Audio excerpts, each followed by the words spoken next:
Tawagin niyo na lang ako sa pangalang Ben. Isang negosyante, may-ari ng isang 5-star hotel at restaurant sa lungsod.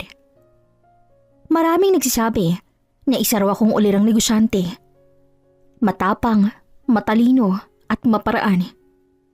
Pero sa likod ng mga papuring iyon, may isang katotohanang matagal ko nang tinatago.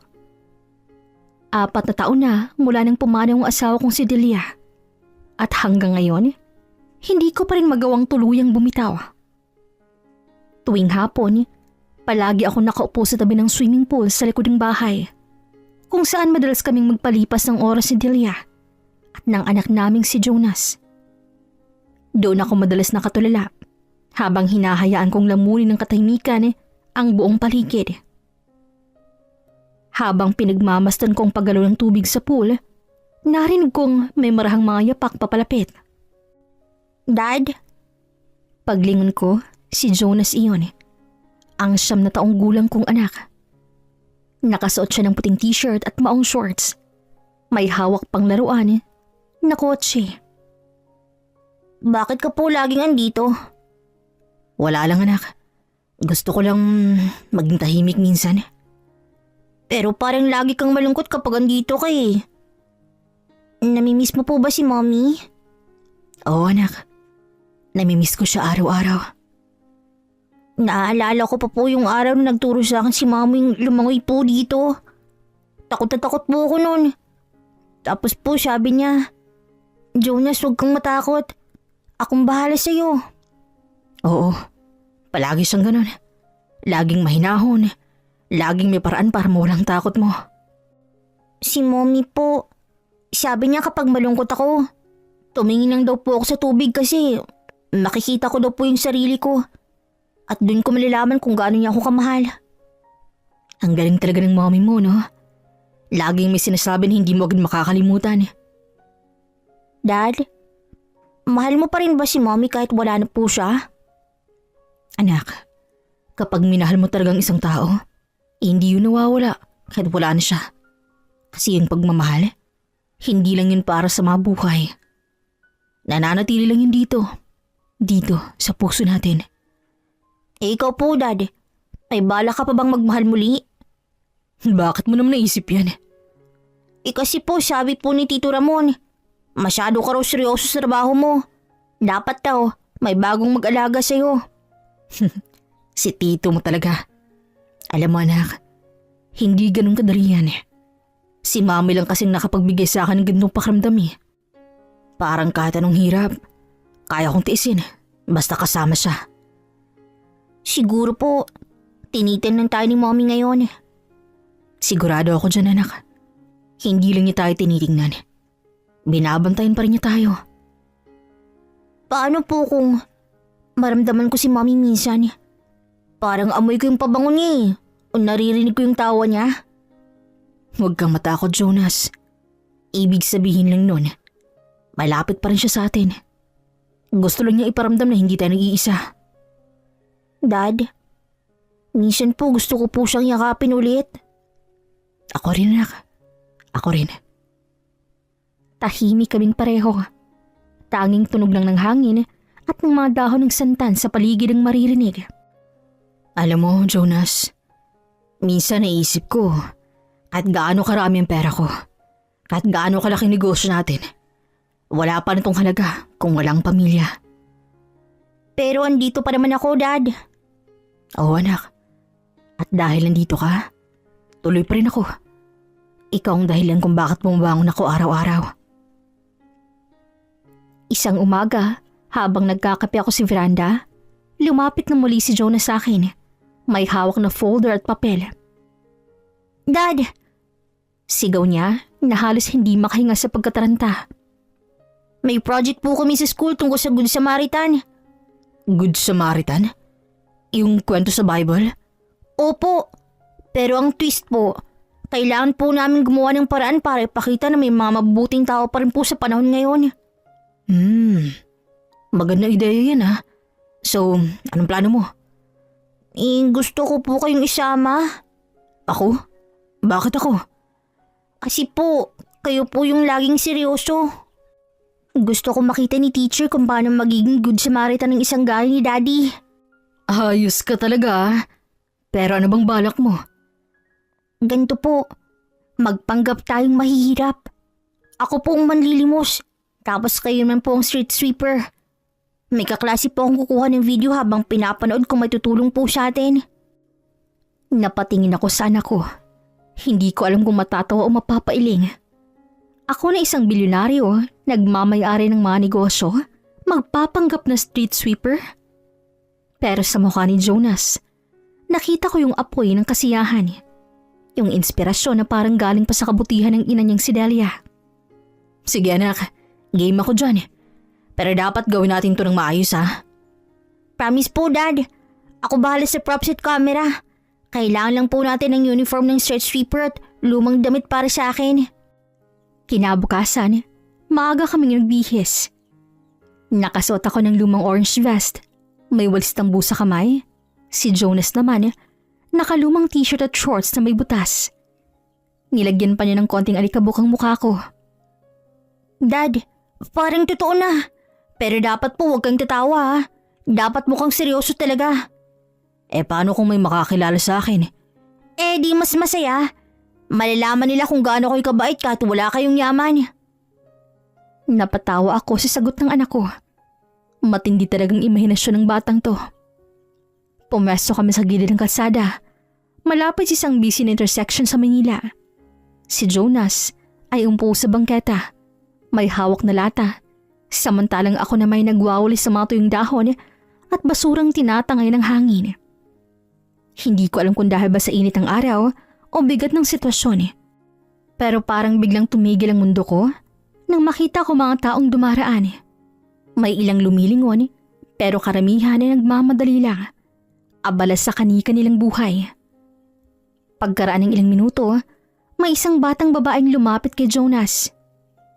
Kuya, ito po yung natira kong tinapay oh. Kainin niyo po. Salamat po ate. Tumingin siya sa akin na parang may gustong sabihin sa kanyang mga mata. Yan ang sinasabi kong kabutihan anak. Minsan nasa malit na bagay lang. Pagkalipas ang ilang sandali, may isa pang lumapit. Isang matandang babae. Utoy, bakit ka andito? Bata ka pa. Ba't di ka nasa eskwelahan? Wala na po akong pera pang-aral, Nay. Inabot ng matanda ang 5 piso at sinabing, "Eto anak, pasensya na ha. Ito lang ang kaya ko." Halos mapaluha ko sa tagpong yun. Matapos ang 1 oras, lumapit si Lara, kaklase ni Jonas, na siyang kumuha ng video sa malayo. Jonas, ang daming tumulong sa'yo. Ang ganda ng footage. Yes, thank you Lara. Dad, ang daming good Samaritan talaga. Oo anak, at higit pa doon, ang natutunan natin, hindi mo kailangang mayaman para maging mabuti. Kailangan mo lang ng pusong marunong maawa. Kinagabihan, pinanood namin ni Jonas ang video sa sala. Kita doon ang bawat ngiti, bawat simpleng tulong, bawat taong huminto kahit sandali lang. Dad, si Mommy kaya magiging proud sa atin? Anak, sigurado ako doon. Kasi si Mommy, siyang unang nagturo sa atin kung ano ibig sabihin ng kabutihan. At ngayong gabi, alam kong nakangiti siya sa langit. Good Samaritan din pala si Mommy, no? Oo anak. At ikaw nang susunod na good Samaritan sa puso niya. Habang pinapanood naming muli ang video, ramdam kong hindi lang yung simpleng school project. Isa itong paalala na kahit gaano karami ang pera ko, ang tunay na halaga ng buhay ay nasa kabutihang kaya mong ipasa sa iba. At sa mga ngiti ng mga taong tumulong, nakita kong buhay pa rin si Delia. Sa puso ni Jonas at sa bawat kabutihang ipinapasa namin sa mundo. Isang hapon, habang nakaupo ako sa loob ng aking opisina, tanong ko ang abalang kalsada sa ibaba. Maraming taong dumaraan, may nagmamadali, may nag-aabang ng taxi, may mga pulubing nagbabakasakali sa gilid ng kalsada. Napangiti ako. Paano kaya kung ipagpatuloy ko yung sinimulan naming dala ni Jonas? Pero this time mas malaki. Kinuha ko ang telepono at pinatawag ng ilan sa aking mga staff. Ang operations manager kong si Grace, ang PR head na si Marco, at ang HR supervisor na si Ella. Pagdating nila sa opisina, agad kong nilahad ang ideya. May gusto akong proyekto. Simple lang pero makabuluhan. Ano po yun, Sir Ben? Naalala niyo yung video na ginawa namin ni Jonas ng project niya sa school? Yung nagpapanggap kaming pulubi sa street sweeper? Oo naman, sir. Nakakatuwa nga po dahil nagawa niyo po yun sa kabila ng estado niyo sa buhay. Nakaka-inspire po kayo, sir. Tama. Kaya gusto kong ulitin yun. Pero ngayon, gagawin natin dito mismo sa labas ng hotel. Gagawa tayo ng experiment. Maglalagay tayo ng mga taong magpapanggap na nangangailangan. Tapos ang matutulong sa kanila ay bibigyan natin ng premyo. Parang hidden camera show, sir. Pero tungkol sa kabutihan? Exactly. Pero hindi lang to para sa views or publicity. Gusto ko maramdaman ng mga tao na may gantimpala sa paggawa ng mabuti. Hindi lang material, kundi emosyonal. Pero bilang simbolo ng pasasalamat, bibigyan natin sila ng sorpresa. Ang ganda po ng ideya, sir. Kailan natin sisimulan? Bukas na agad. Gamitin natin ang harapan ng hotel. Maglagay tayo ng hidden cameras para siguraduhin natin hindi mahahalata. Ako na mismo magpapanggap muli. Kayo po ulit, sir? Oo, ako mismo. Hindi lang ako basta may-ari ng hotel. Gusto ko maging bahagi ng kwento ng kabutihan. Kinabukasan maaga akong gumising. Nagsuot ako ng lumang jacket, kupas ng pantalon at baseball cap. May hawak akong malit na plastic na may lamang ilang piraso ng tinapay. Sa gilid ng hotel, sa may footpath kung saan dumara ng mga bisita at empleyado, umupo ako na parang ordinaryong matandang pagod sa buhay. Ang mga kamera ay nakatago sa mga paso, poste at isang food cart na ginawang decoy. Makalipas ang ilang minuto, may isang babaeng empleyado ng hotel ang lumapit sa akin. Tatay, gusto niyo po ng tubig? May extra ako dito. Salamat iha. Malaking tulong to. Inabot niya ang tubig na may kasamang maliit na tinapay. Pagkaalis niya, lumabas si Marco at sinundan ng babae. Miss, sandali lang po. Gusto naming ipaalam na bahagi ito ng proyekto ni Mr. Contreras. Isa po kayong Good Samaritan. Congratulations. Naggulat ang babae, natulala. Bigla siyang tinawag papasok sa lobby kung saan naghihintay ako. Ngayon ay nakabihis na ng pormal. Sir Ben? Kayo pala yun? Oo. Maraming salamat sa ginawa mo. Simple lang binigay mo pero para sa isang taong naghihirap, malaking kabutihan yun. Etong malit kong pasasalamat. Inabot ko ang sobre na may lamang 20,000 at isang hotel voucher para sa 2 gabi. Naiyak siya sa tuwa. Sir, hindi ko po alam na kayo pala yun. Wala lang po talaga akong intensyon kundi tumulong. At iyan ang tunay na kabutihan. Yung gumagawa ka at walang nakakakita. Sa sumunod na mga araw, iba't ibang kwento ng kabutihan ang nasiksihan namin. May lalaking tumulong magbuhat ng gamit ng isang matandang babae. May estudyanteng nagbigay ng pamasahe sa estranghero nagmamadali. Lahat sila ay binigyan ng gantimpala. Hindi lang ng pera, kundi ng pagkilala. Lalong kumalat ang balita nang i-upload ni Marco ang video sa social media. Maraming netizen ang nagsabing napaiyak sila at ang ilan ay nagsimulang gumawa rin ng mabuti sa kani-kanilang komunidad. Kinagabihan habang nasa bahay ako, lumapit si Jonas. Dad, napanood ko po yung video po ninyo. Ang galing! Sabi ni teacher proud po siya sa atin. Hindi lang si teacher mo, anak. Sigurado akong proud din si mami mo sa langit. Dad, alam mo yung ginawa natin? Para tayong naghasik ng kabutihan, tapos kumalat siya. Tama ka, anak. Ang kabutihan parang tubig yan. Kapag bumagsak sa tahimik na lawa, nagkakaroon ng alon at yung alon, hindi mo mapipigilan. So, anong next project natin, Dad? Baka oras na para tayo naman tumulong sa mga kabataang gustong matuto tungkol sa kabutihan. Hindi lang sa salita kundi sa gawa. Lumipas ang ilang linggo mula nang maisagawa namin ang Good Samaritan Project sa labas ng hotel. Dahil sa mainit na pagtanggap ng mga tao at sa dami na nagbahagi ng kanilang kabutihan, naisip kong ulitin muli ang eksperimento. Ngunit sa ibang lugar, sa harap mismo ng aking restaurant. Gusto ko muling makita kung paano tutugon ng mga tao kapag nasa harap sila ng pangangailangan. Ngunit ngayon, mas simple, mas tahimik. Wala nang malaking production team, walang publicity. Ako lang si Jonas at ang ilang staff na lihim na magtatago ng kamera. Jonas, handa ka na ba anak? Opo, Dad. Ako ulit yung manlilimos. Oo, at ako naman ang street sweeper. Pero tandaan mo, kahit anong sabihin ng tao, huwag mong sumagot ng masama ha. Ang gusto nating ipakita ay kung sinong may mabuting puso. Opo, Dad. Tanghali noon, mainit at mainging kalsada sa tapat ng restaurant. Nakasuot ako ng kupas uniforme at may hawak na walis tingting. Nagwawalis ako sa gilid ng pinto ng restaurant habang si Jonas ay nakaupo malapit sa poste. Hawak ang lumang lahat at papel na may sulat na konting tulong lang po pangkain. Halos 30 minuto ang lumipas pero walang pumapansin sa kanya. May ilan pang umiwas ng tingin.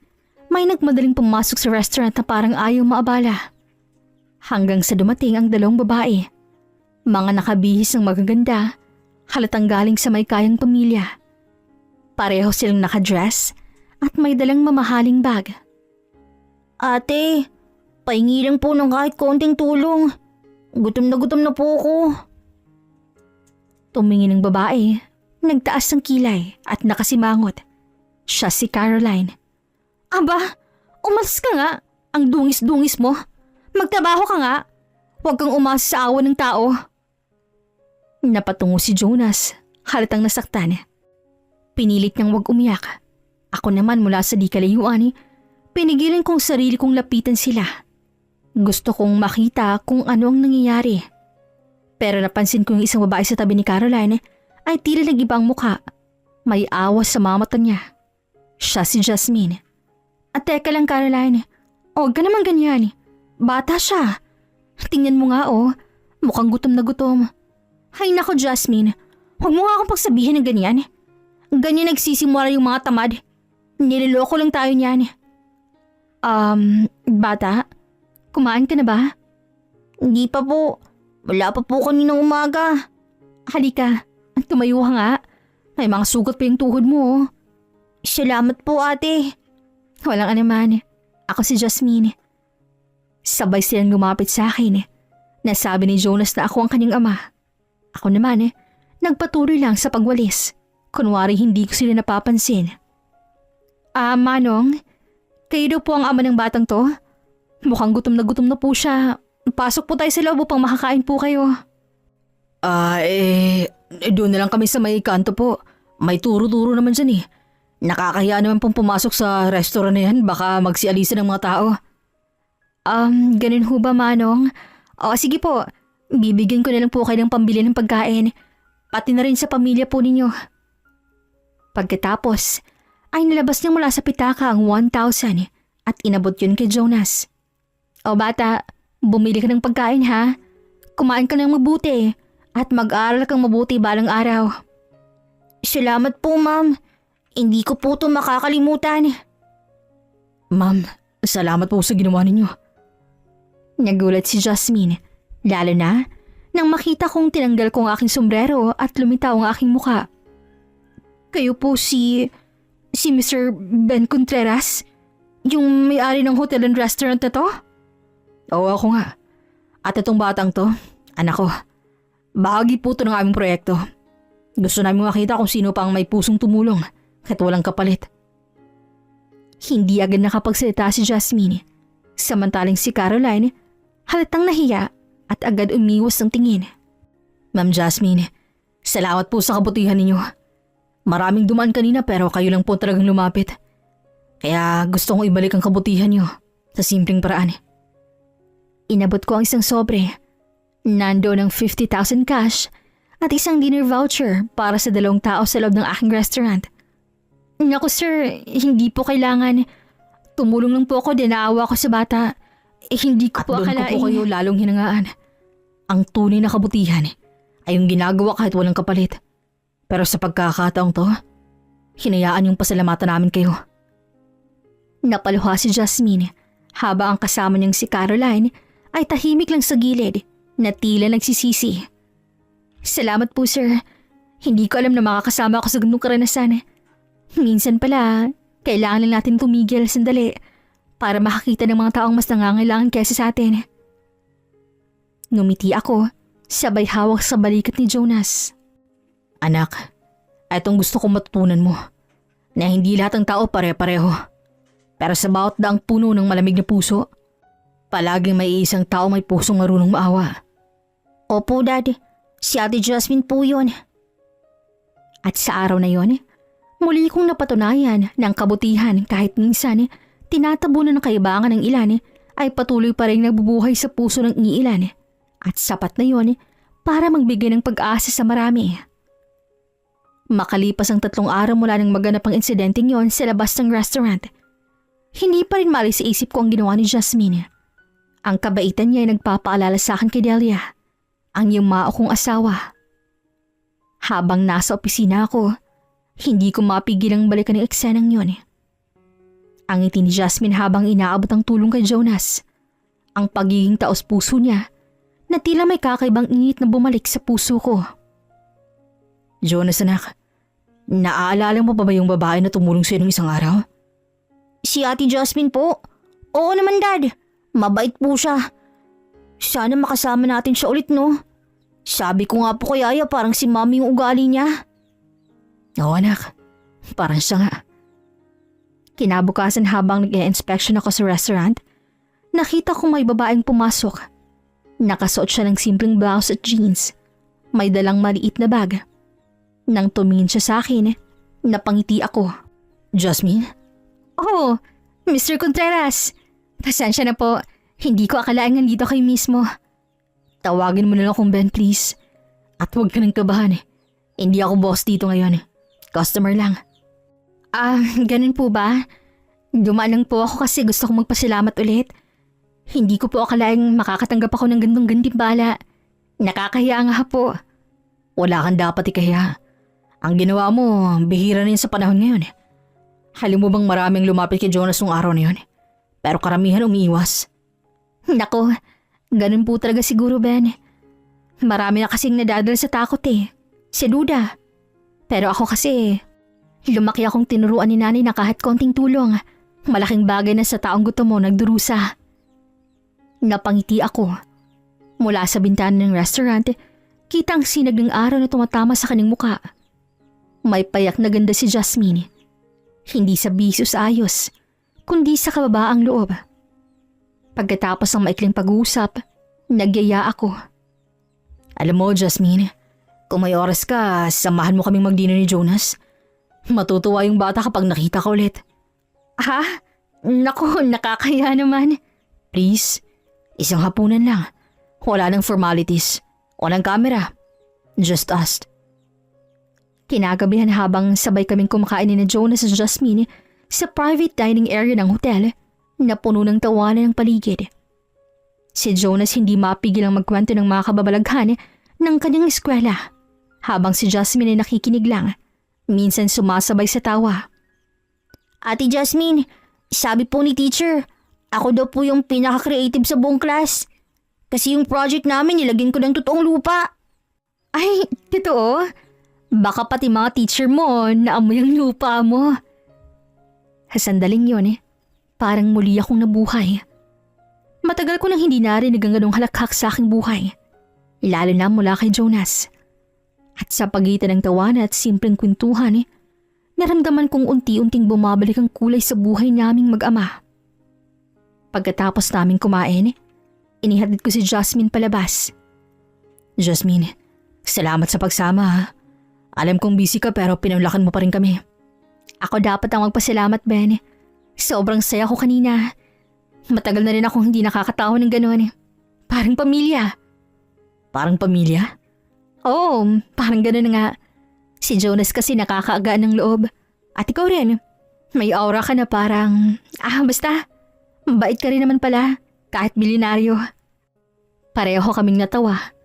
Ngunit sa likod ng ngiting yon, may kakaibang damdaming nabubuo sa akin Isang damdaming matagal ko nang tinatakasan mula nang mawala si Delia. Pagbalik ko sa loob, nadatnan ko si Jonas sa kwarto. Nagdo-drawing ng 3 tao. Isang lalaki, isang batang lalaki, at isang babae. Ano yun, anak? Tayong 3 po. Ako, ikaw at si Ate Jasmine. Pwede po ba siyang tumira dito minsan, Dad? Hindi ko siya agad nasagot. Ngunit sa puso ko, alam kong unti-unti na nagbabago ang ihip ng hangin. Hindi ko alam kung anong ibig sabihin ng pagkikita namin yun ni Jasmine. Ngunit minsan, sa gitna ng yaman, negosyo at katahimikan ng gabi, naiisip ko, baka ito nang sagot sa panalangin matagal ko nang binubulong sa langit. Ang pagkakataong muling maramdaman kung paano ang magmahal. Lumipas ang 2 linggo matapos ang hapunan yon. Simula noon, madalas nang bumisita si Jasmine sa hotel. Minsan nagkakape lang siya sa coffee lobby. Minsan naman sumasama kay Jonas sa paglalaro sa garden habang ako nagtatrabaho sa opisina. Ang dating tahimik na buhay ay tila muling naging makulay. May tawanan, may kwentuhan, at may mga ngiting matagal ko nang hindi nakita sa mukha ng anak ko. Ngunit sa bawat pagdaan ng araw, ramdam kong may kakaiba na rin sa akin. Isang pakiramdam na matagal ko nang tinabunan ng lungkot at takot. Sa bawat titig ni Jasmine, sa bawat ngiti niya, tila bumabalik ang tibok ng pusong matagal na natulog mula nang mawala si Delia. Isang umaga, habang nasa opisina ako, pumasok ang aking sekretaryang si Marites. Dala ang folder at may kasamang pamilyar na ngiti. "Sir, may bisita po kayo sa labas. Sabi niya dati daw po kayong magkaibigan na yumaong Miss Delia Contreras." Kaibigan ni Delia? Sino raw? "Si Ma'am Regina, sir." Nang marinig ko ang pangalan, tila biglang bumigat ang paligid. Si Regina, malapit na kaibigan ni Delia nung nabubuhay pa siya. Ngunit alam kong matagal na kaming hindi nagkakaayos. Dahil noong mga huling buwan ni Delia, madalas siyang nakikialam sa mga desisyon namin bilang mag-asawa. Sige, papasukin mo siya." Pumasok naman si Regina. Gaya ng dati, matalim pa rin ang kanyang titig. "Ben, ang tagal nating di nagkita ha?" Oo nga. Kamusta ka na, Regina? "Ayos lang. Pero ikaw, mukhang masaya ka. May naririnig akong balita." Balita? Anong balita? "Na may bago rang babaeng palaging nakikita sa paligid mo." "Si Jasmine ba yun?" Oo, si Jasmine. Kaibigan ko siya. At kaibigan din ni Jonas. "Kaibigan?" Alam mo, Ben, hindi ako bulag. Nakita ko kayo sa restaurant isang araw. Halata sa tingin mo pa lang. Pero Ben, naisip mo ba kung anong iisipin ng mga tao? Regina, wala akong ginagawang masama. Hindi ko kailangang ipaliwanag sa iba kung anong meron kaming dalawa ni Jasmine. Pero dapat mong isipin si Dahlia. Sabagay, 5 taon na rin pero may bago ka na agad. Ganyan mo ba siya kamahal noon? Tumama sa akin ang mga salitang yun na parang isang sampal. Mabilis akong napatingin sa kanya. Regina, huwag mong gamitin ang pangalan ni Delia para husgahan ako. Kung siya pa'y nabubuhay ngayon, alam kong ayaw na nakakita kami mag-ama na malungkot. Si Jasmine ang unang taong nagparamdam sa amin ng saya ulit. At wala kang karapatang husgahan yun. Ben, sinasabi ko lang to kasi mahal ko si Delia. Ayoko may pumalit sa kanya. Walang pumapalit sa kanya, Regina. Walang makakapalit kay Delia. Pero kailangan ko ring mabuhay. Kailangan ko maging masaya para kay Jonas. Tahimik si Regina sandali. Pero baka sa mukha niyang hindi pagsang-ayon. Tumalikod siya at nagsalita habang papalabas ng opisina. "Sana, Ben, hindi ka nagkakamali. Baka isang araw pagsisihan mo yan." Kinagabihan habang kumakain kami ni Jonas at ni Jasmine, tahimik lang ako. Halos hindi ko maubos ang pagkain. Napansin naman agad yun ni Jasmine. "Ben, may problema ba? Tahimik ka yata ngayon." Wala naman. May bumisita lang sa opisina kanina. Si Regina, kaibigan ni Delia. Si Ma'am Regina. Nabanggit minsan niya ni Yaya Loreng Sabi niya matalik daw na kaibigan ng asawa mo. Oo, pero sa totoo lang, mahirap siyang kausap eh. Hindi niya gusto na may mga bagong babae sa paligid ko. Parang ayaw niyang may kapalit kay Delia. Ben, naiintindihan ko siya. Siguro nagmamahalan talaga siya sa yung mga asawa mo. Pero alam mo, hindi mo kailangang ipaliwanag sa kahit kaninong nararamdaman mo. Ang mahalaga, alam mo sa sarili mong wala kang nilalapastangan. Ngumiti ako. Sa tono ni Jasmine, dama kong paggalang. Hindi lang sa akin kundi pati sa alaala ni Delia. Salamat, Jasmine. Alam mo, sa dami ng tao sa paligid ko, ikaw lang yung nakakaintindi ng ganito. Siguro kasi alam kong ang pag-ibig, hindi natatapos sa pagkawala ng isang tao. Minsan, nag-aan yung panibagong pag-asa lang. Sa mga salitang yon, ramdam kong unti-unting nabuburang bigat ng araw. At sa kabila ng mga paghusga, alam kong tamang ginagawa ko. Hindi dahil gusto kong kalimutan si Delia, kundi dahil gusto kong muling matutong magmahal nang hindi nagkakasala. Ngunit hindi pa doon natatapos ang lahat. Ilang araw lumipas, habang papasok ako sa hotel lobby, may narinig akong mabulungan ng mga empleyado. Sino raw yung babae na madalas kasama ni Sir Ben? Baka siya yung bagong girlfriend? Hindi ba may anak na siya? At sa di kalayuan, nakita ko si Regina. Nakatayo sa gilid, may kausap na reporter. At doon ko napagtanto na hindi lang pala selo si Regina ang problema ko. May mas malalim pa siyang dahilan at maaaring masirang katahimikan naming mag-ama dahil doon. Kinagabihan hindi ako mapakali. Nasa loob ako ng aking opisina habang nakatingin sa ilaw ng syudad sa labas ng bintana. Paulit-ulit sa isip kong eksenang nakita ko kanina kay Regina. Kausap ng reporter na tila ba may binubulong na hindi maganda. Hindi ko siya matawagan. Alam ko kung haharapan ko siyang kausapin, mas mabuti. Kaya't pinasundo ko siya kay Marites. Makalipas ang 20 minuto, pumasok si Regina sa opisina ko. Nakasmile pa rin siya, ngunit halata akong kinakabahan. Umupo ka, Regina. Kailangan nating mag-usap. Tungkol saan, Ben? Tungkol sa mga reporter na nakita kong kausap mo kanina. Hindi ko pinahihintulutan ng anumang media coverage. Bakit mo sila dinala rito, ha? Mga kaibigan ko lang yon. Nagkataon lang na dumaan sila dito. Wala akong masamang intensyon, Ben. Regina, matagal na kitang kilala. Alam kong hindi ka basta gumagalo ng walang dahilan. Kaya sabihin mo nilang totoo. Sige, Ben. Aaminin ko. Nakausap ko talaga sila. Gusto kong mailabas sa media ang proyekto mo tungkol sa mga Good Samaritan. Bakit? Anong kailangan mo sa proyektong yun? Hindi to para sa publicity. Wala. Gusto ko lang ipakita sa lahat kung gaano ka kabuti. Kung gaano ka karapat-dapat mahalin. Ano? Anong ibig mong sabihin? Matagal ko na itong nararamdaman, Ben. Simula pa man nung nabubuhay si Delia. Pero hindi ko masabi dahil alam kong masaya kayo noon. Nang nawala siya, sinubukan kong tulungan ka sa negosyo. Sa pagbangon. Pero naramdaman kong hindi ka pa handa para sa panibagong pag-ibig. Hanggang sa dumating si Jasmine sa buhay mo. At simula nang dumating siya, nagbago ka. Naging masaya ka ulit. Pero hindi dahil sa pagbangon kundi dahil sa kanya. At aminin mo, Ben, may nararamdaman ka rin para sa babaeng yon. Regina, hindi mo naiintindihan. Naiintindihan ko. Naiintindihan kong unti-unti mo na siyang nagugustuhan. Pero Ben, kilala mo ba talaga siya? Alam mo ba kung saan siya nanggaling? Kung anong totoo sa likod ng ngiti niya? Anong ibig mong sabihin? May mga naririnig ako tungkol kay Jasmine. Na dati raw siyang nagtatrabaho sa isang club bago siya lumipat dito.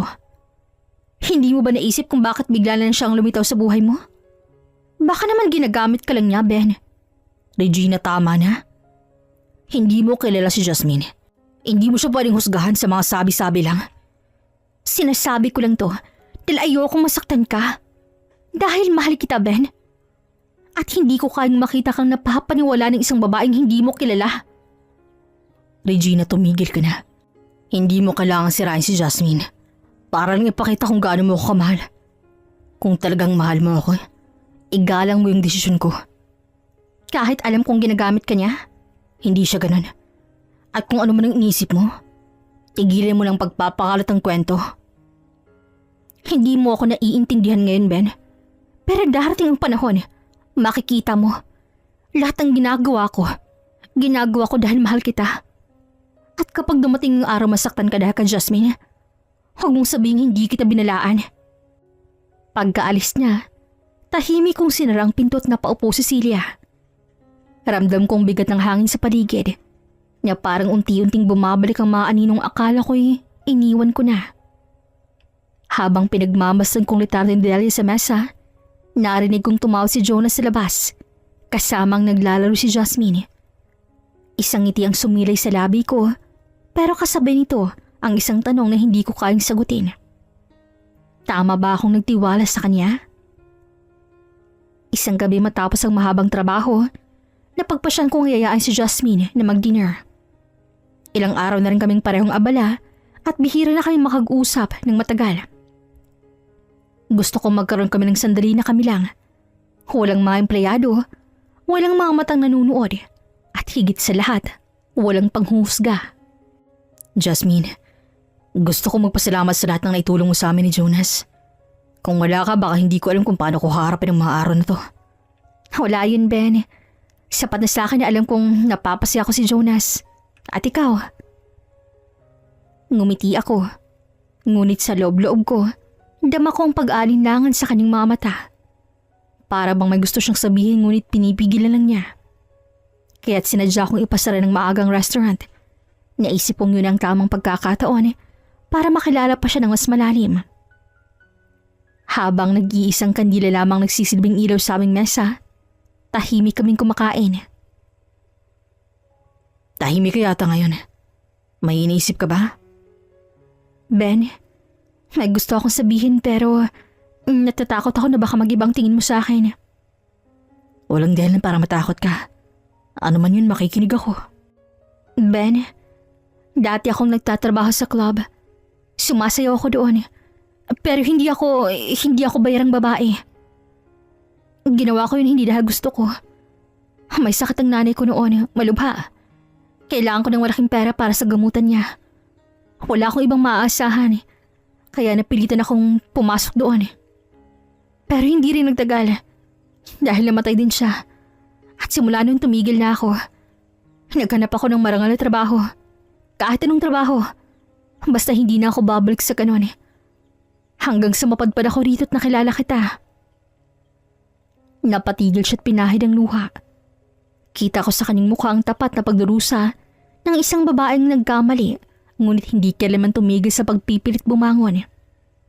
Salamat sa katapatan mo, Jasmine. Hindi ka ba nandidiri sa akin? Hindi mo ba ako husgahan kagaya ng iba? Wala akong karapatang husgahan ka. Ang mahalaga, alam ko kung sino ka ngayon. Hindi kung sino ka noon. Ang nakaraan mo hindi mo kasalanan. Ginawa mo lang ang akala mong tama para sa taong mahal mo. Ben, hindi ko alam kung paano ako magpapasalamat. Ngayon lang ako nakaramdam na may taong nakakaintindi sa akin ng ganito.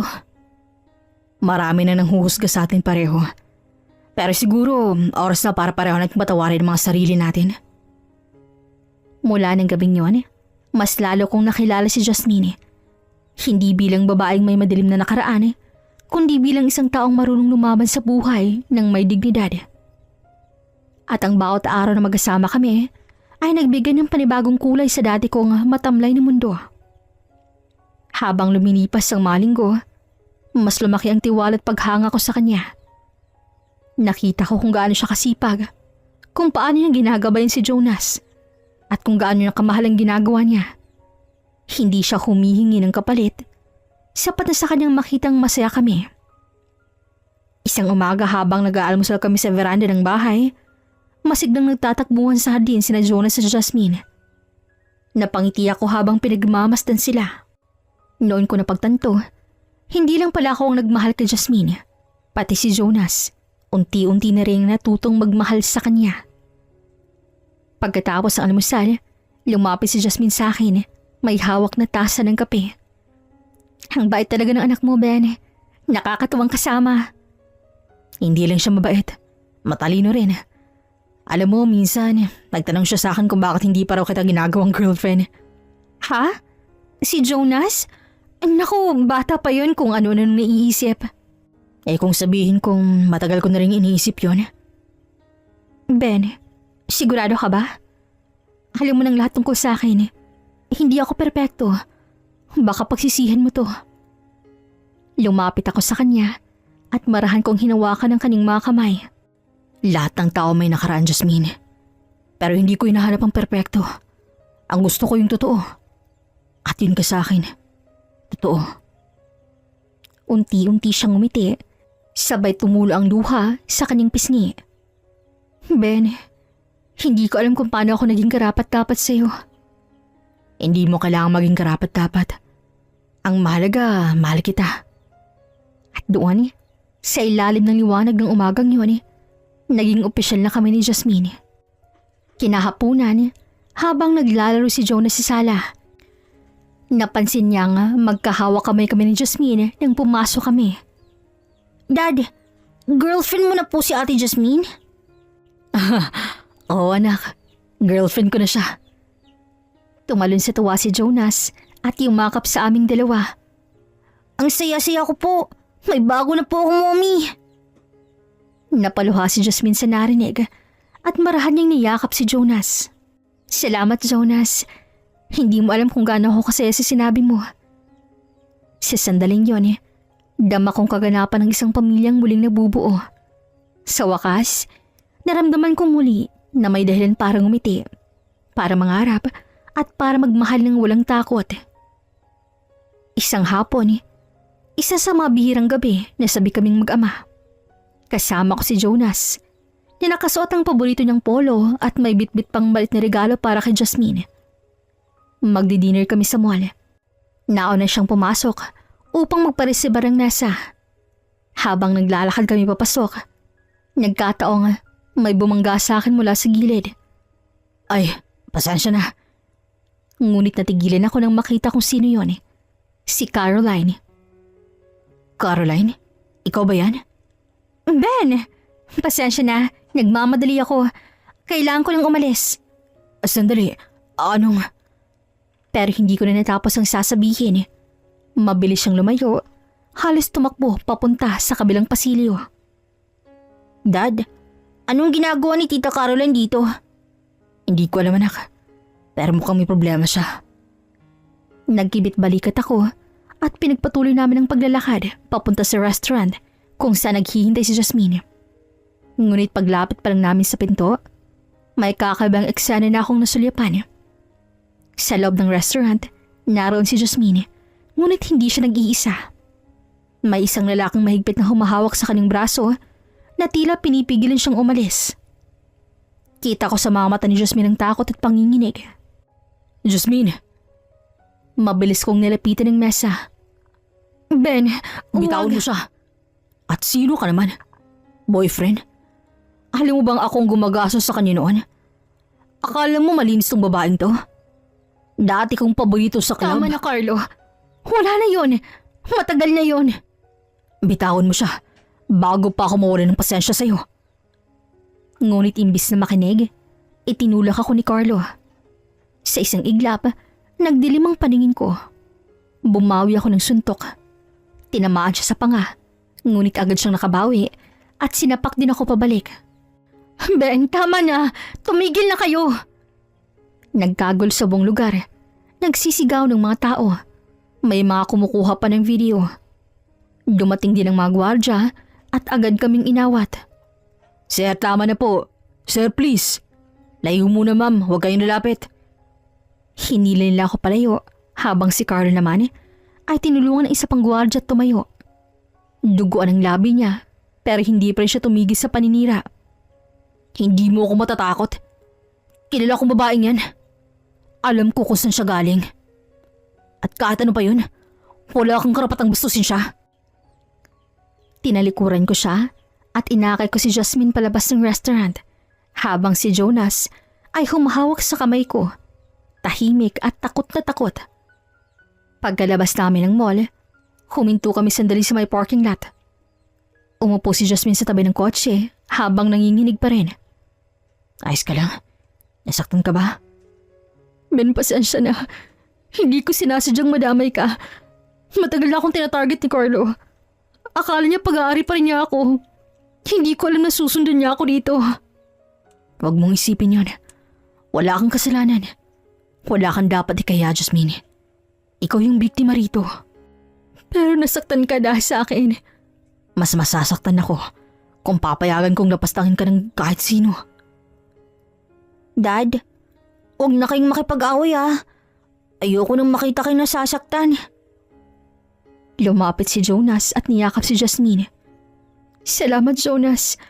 Pangako, hindi na maulit ang pangyayaring to. Makalipas ang ilang araw, mula nang mangyari ang gulo sa mall. Habang papasok ako sa parking lot ng hotel sakay ng aking kotse, napansin kong may dalawang taong nag-uusap sa gilid ng parking lot. Kilala ko ganing isa, si Caroline. Ang isa naman, walang iba kundi si Carlo.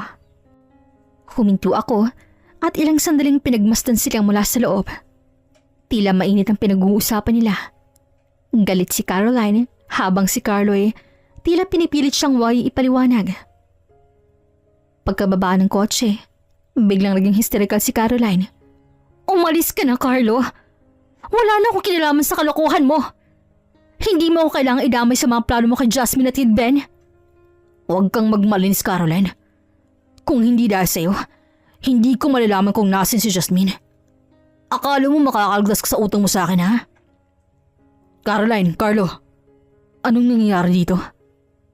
Nagulat si Carlo at agad siyang tumingin sa akin. Ang dating kumpiyansang lalaki ay biglang nag-iba ang anyo. Tila nagulat na naroon ako. Ben, tulungan mo ako. Matagal na akong ginagambala. Ayoko na sa kanya. Agad kong nilapitan si Caroline at tinayo siya. Nakita kong nanginginig ang kanyang mga kamay. Umalis ka na, Carlo. Hindi mo siya kailangang guluhin pa.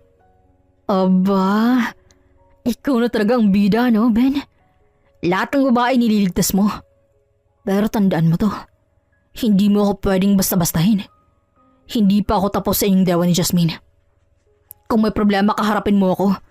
Huwag mo nang idamay ang mababae sa kaguluhan mo. Ilang sandali pa, tumahimik si Carlo at umalis. Pero baka sa kanyang mga mata ang galit at puot na tila may binabalak pa.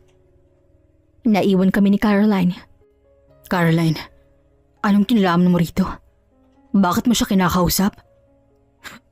Ben, hindi ko sinasadya. Lumapit siya sa akin pagkatapos ng gulo sa mall.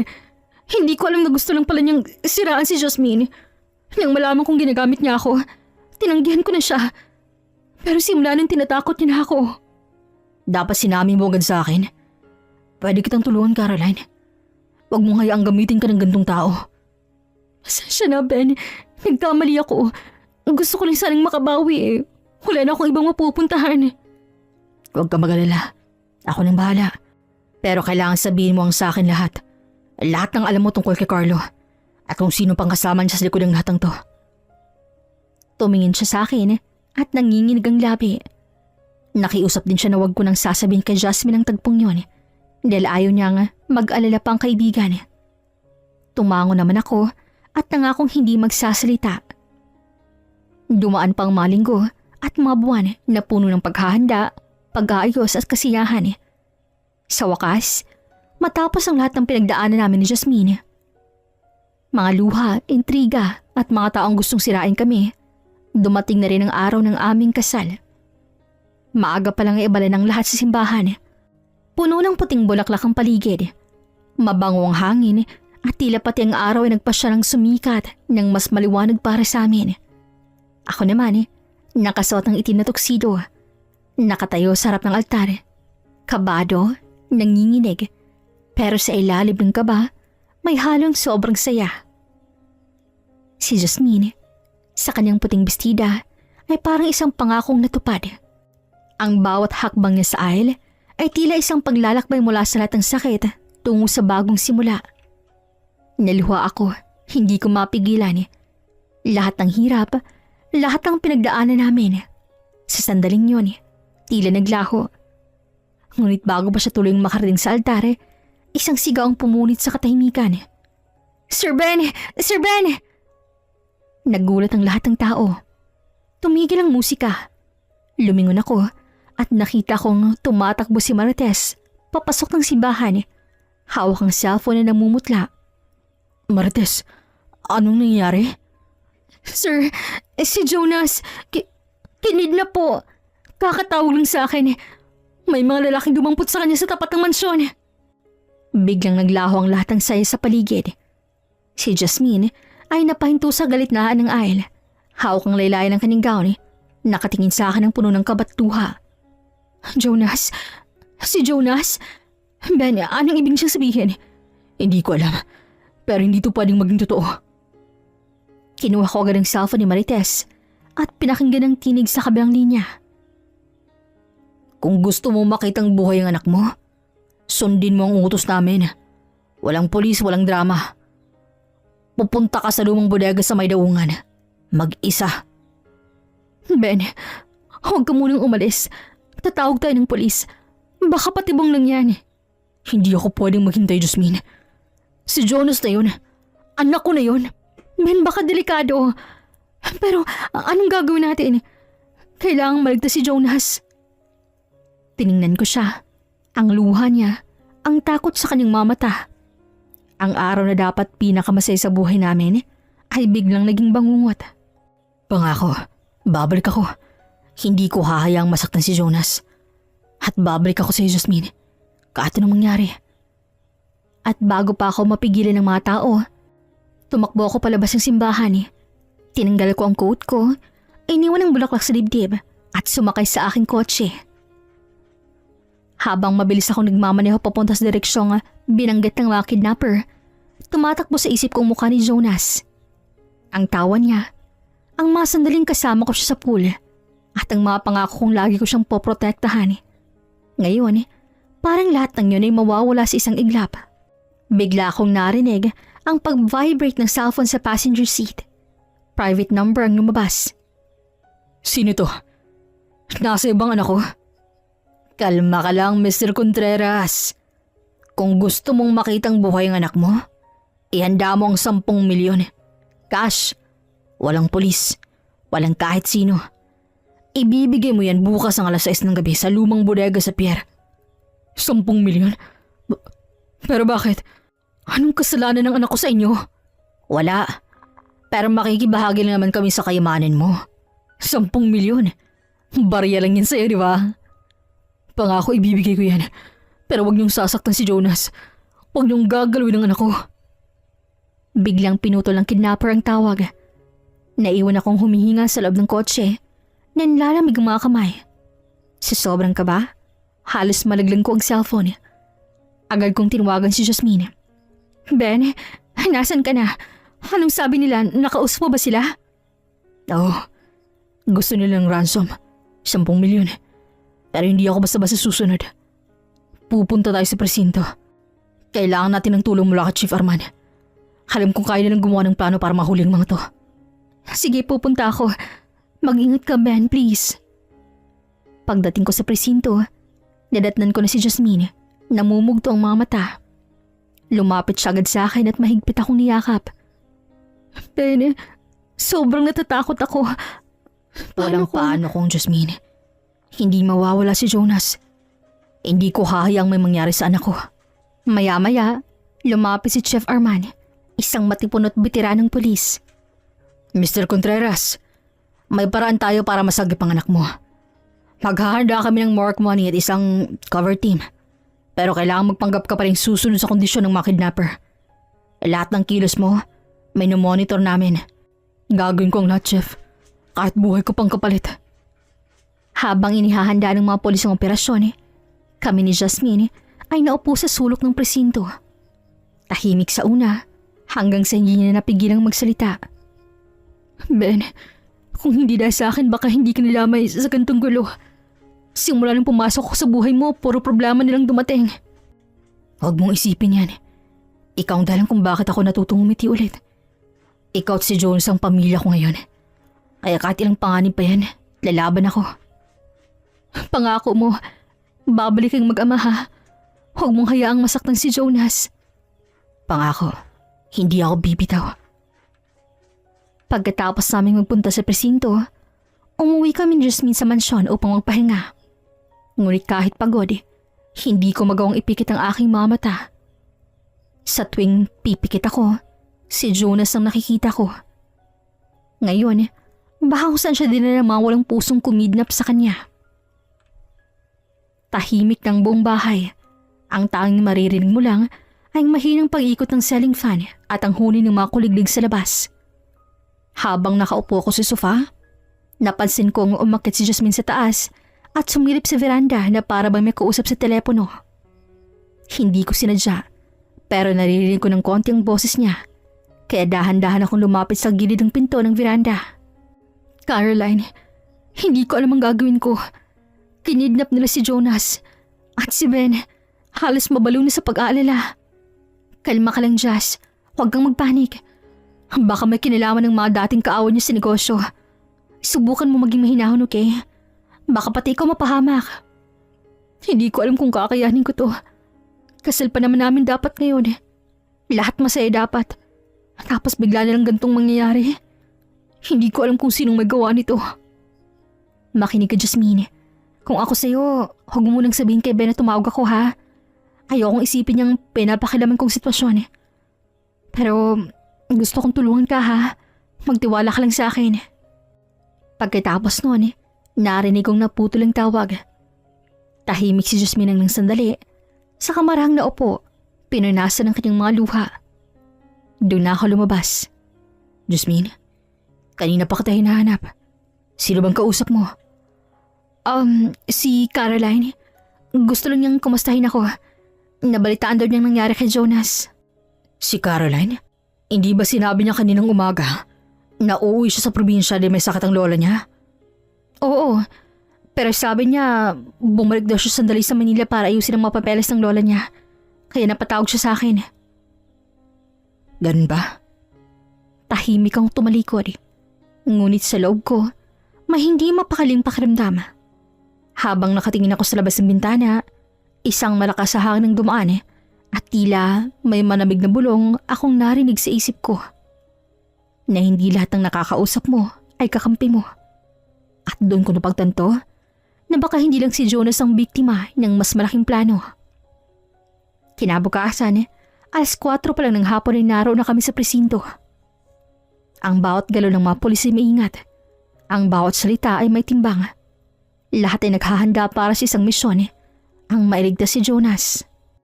Mr. Contreras, nakumpirma na namin ang lokasyon. Ayon sa impormasyon ng isa naming informant. Kailan tayo kakilos, Hepe? Sa loob ng 1 oras. Pinag-aaralan pa namin ang tamang posisyon ng mga tauhan. Pero siguraduhin ninyong ligtas si Mrs. Jasmine. Hindi namin siya pwedeng isama sa operasyon. Tumango ako, saka lumapit kay Jasmine. Mahigpit kong hinawakan ang kanyang mga kamay. Jasmine, bumalik ka na sa mansyon. Huwag kang lalabas doon hanggat hindi kami makabalik, ha. Pangako ko, babalik kami. Hindi ko hahayang mapahamak ang anak ko. Mag-iingat ka, ha, Ben.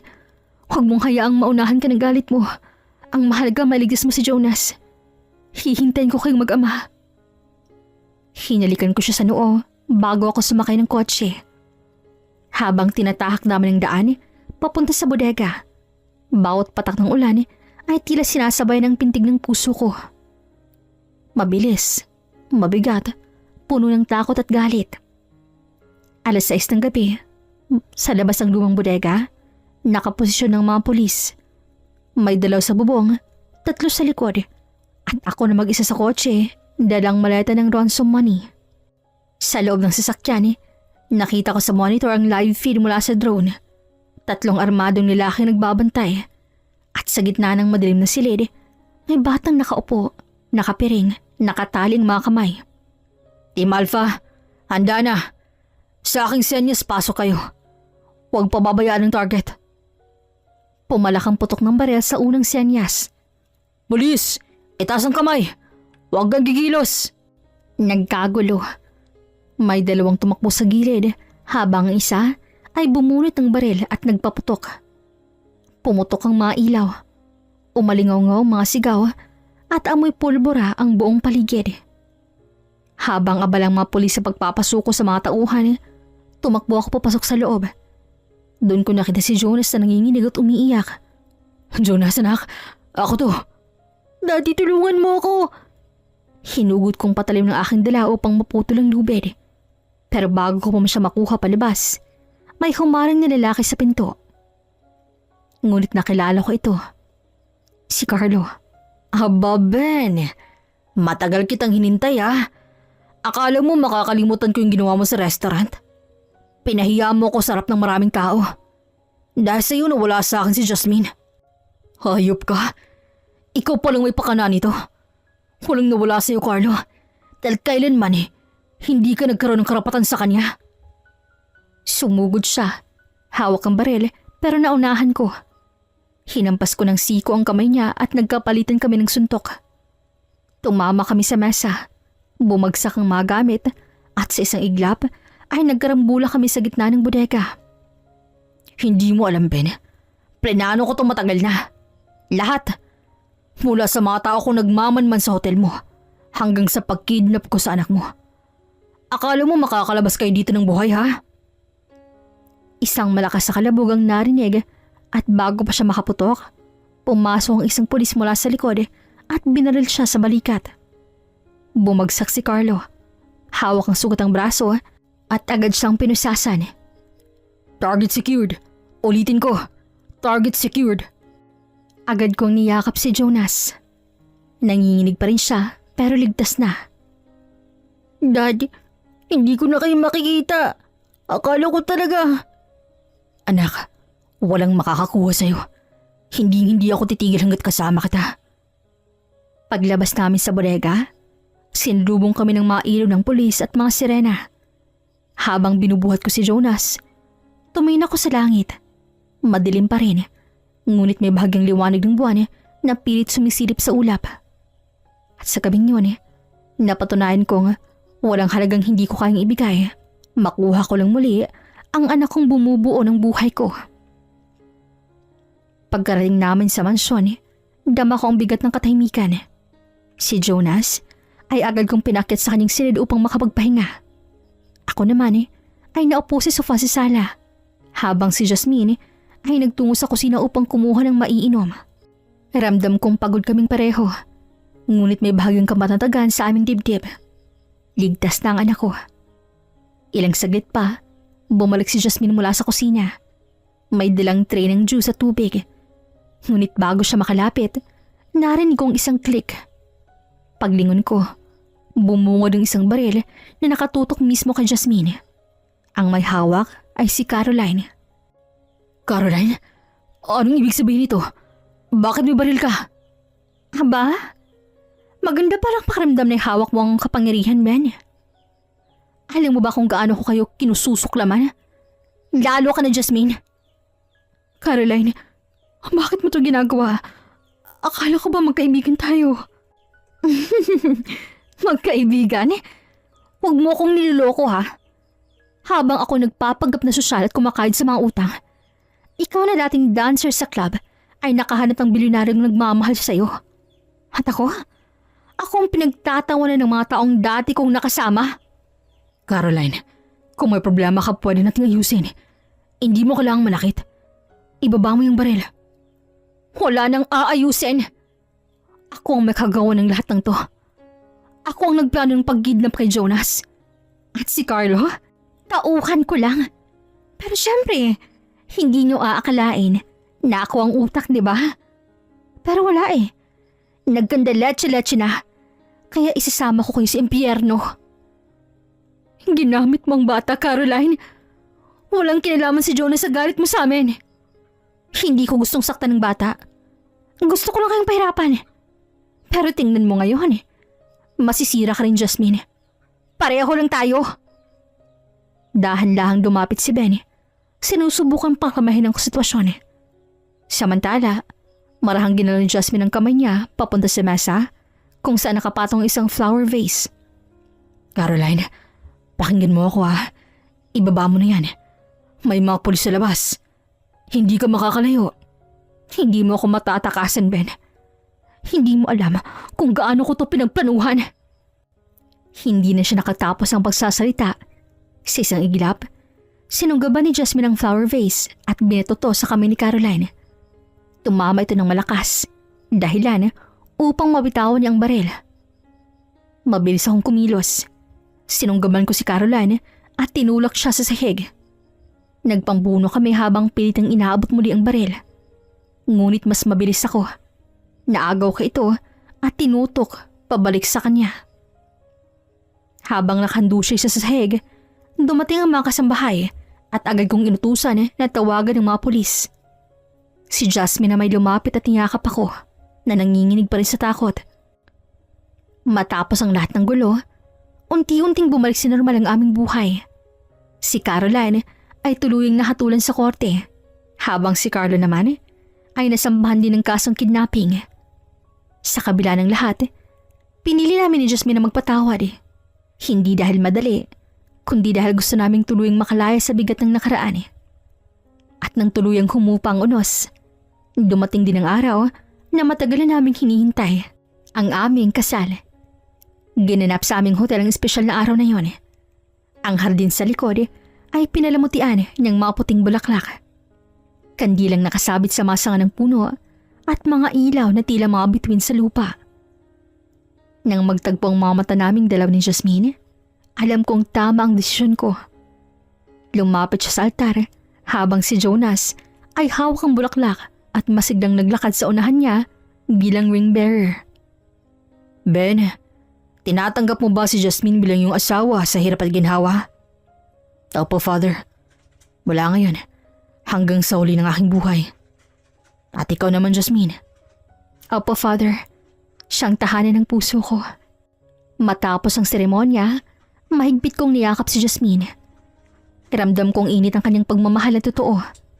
At sa mga sandaling yon, naramdaman kong nakatingin sa amin mula sa langit si Delia, ang una kong asawa.